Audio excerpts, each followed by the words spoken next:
तो दोस्तों अगेन से पिछले एपिसोड में हम लोगों ने देखा था कि हमारा हीरो युवंशी और लांशूरो दोनों के दोनों पहुंच चुके हैं कांगफंग सिटी में। वहां पहुंचते ही युवंशी ने मुरंगी के साथ बखेड़ा खड़ा कर लिया और उन दोनों के बीच जैसे लड़ाई होने ही वाली थी कि ये एपिसोड हम लोग को वहीं पे खत्म हो जाता है। तो चलिए जानते हैं कि हम लोग को आगे एपिसोड 17 में क्या देखने को मिला। एपिसोड 17 की स्टार्टिंग में ही उन दोनों के बीच लड़ाई होने वाली थी, लेकिन सी कॉन्ग ही बीच में आके उन दोनों की लड़ाई को रोक देता है और उसके बाद युवंशी वहां पे मुरंगी से कुछ दिनों का टाइम मांगता है। कहता है कि मैं और तुम्हारे लेवल के बीच में ना काफी ज्यादा डिफरेंस है, जिस वजह से मुझे किस दिनों का टाइम चाहिए। तो फिर मुरंगी उसे 3 महीनों का टाइम देता है और कहता है कि 3 महीने बाद हम लोगों की लड़ाई होगी, तब तक तुम जितनी चाहो उतनी कल्टीवेशन कर सकते हो। तभी वहाँ के एल्डर्स आके सभी के सभी रिसोर्सेज का एक्सेस दे देते हैं युवंशी को कि तुम जो वेपन जो भी रिसोर्सेज चाहो सबको इस्तेमाल करके अपनी कल्टीवेशन को जितना चाहो उतना एनहांस कर सकते हो। उसके बाद वो लोग वहाँ से चले जाते हैं। फिर अगले ही सीन में हम लोग को दिखाया जाता है हमारी लांशूरो, जो कि असल में कांग यू थी और वो अपने डैड के साथ बैठ के काफी दुख भरे बातें वो कर रही थी। तभी वहीं पे उसका भाई पहुंच जाता है और काफी बड़े बड़े ताने मारने लगता है दोनों बाप बेटी को। कहता है कि तुम तो बेटी हो, तुम इस गद्दी के लायक नहीं हो, ये गद्दी तो आखिरकार मेरी ही होने वाली है और तुम्हें इसके लिए कोई भी उत्तराधिकारी नहीं मिलेगा। तभी कांगयू वहाँ पे गुस्सा हो जाती है और अपनी तलवार को निकाल के अपने भाई को धमका देती है, जिसके बाद उसका भाई वहाँ से निकल जाता है। फिर अगले ही सीन में हम लोगों को दिखाया था कि युवंशी पहुंच गया था इन्वेंट्री में, जहाँ पर वो अलग अलग स्वॉर्ड्स को देखता है और सभी को लगभग रिजेक्ट कर देता है और लास्ट में उसे एक स्वॉर्ड मिलता है जो कि काफ़ी ज़्यादा हैवी था और वो उसे सिलेक्ट कर लेता है।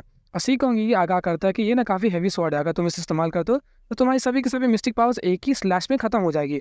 तो युवंशी बोलता है कि नहीं, मुझे कोई प्रॉब्लम नहीं है इससे, मैं इसे ही सिलेक्ट करूंगा। इस हैवी स्वॉर्ड को देख के मॉली युवंशी को कहती है कि क्या तुम सच में इस हैवी स्वॉर्ड को इस्तेमाल करना चाहते हो। तो युवंशी इसके लिए बोलता है जी हाँ, मैं इसी को इस्तेमाल करना चाहता हूँ। जिस वजह से मॉली उसे कहती है कि मैं अपने भाई के टेक्निक्स को मैं तुम्हें सिखाने वाली हूँ, जिसका नाम है ग्रेट बुद्धा दाव टेक्निक। साथ ही साथ मैं तुम्हें कुछ स्वॉर्ड टेक्निक्स भी सिखाऊंगी जिससे तुम काफ़ी ज़्यादा पावरफुल बन जाओगे।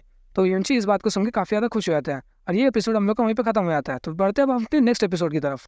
तो एपिसोड 18 की स्टार्टिंग में सी कॉन्ग युवंशी को एक ऐसे रूम में ले जाता है जहाँ पर मिस्टिक की काफ़ी ज़्यादा गैदर करती थी, जिसे देख के मॉली कहती है कि ये काफ़ी अच्छी प्लेस है जहाँ पर तुम ग्रेट बुद्धा टैक्टिक टेक्निक को पास्टर कर सकूँ। और वहाँ पर वो दोनों उस ट्रेनिंग को स्टार्ट कर देते हैं। उसके बाद कई दिनों तक वो ट्रेनिंग करता है उसी रूम के अंदर में और यहाँ पे सभी के सभी लोग एक टाइम के लिए परेशान भी हो रहे थे कि युवंशी काफ़ी दिनों से उस रूम से बाहर आया नहीं है।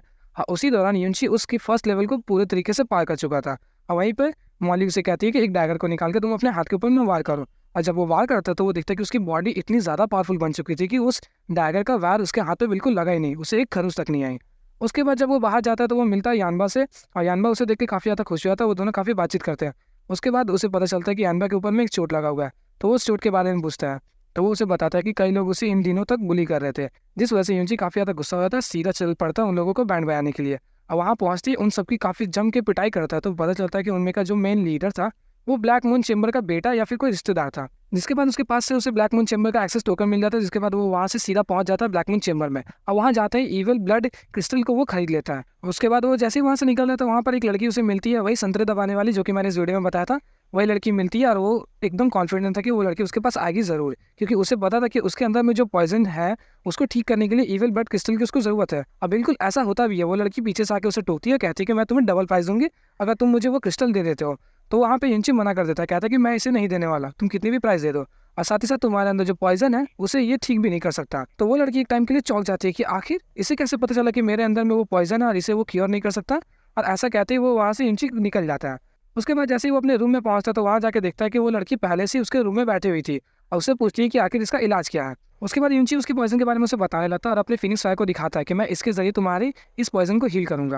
और वो फिनिक्स फायर को देख के चौंक जाती है। उसके बाद ही युवंशी उसकी सारी के सारी हीलिंग को स्टार्ट कर देता है और ये एपिसोड हम लोग का वहीं पर खत्म हो जाता है। तो फिर चलिए आते हैं अगले एपिसोड में हुआ क्या।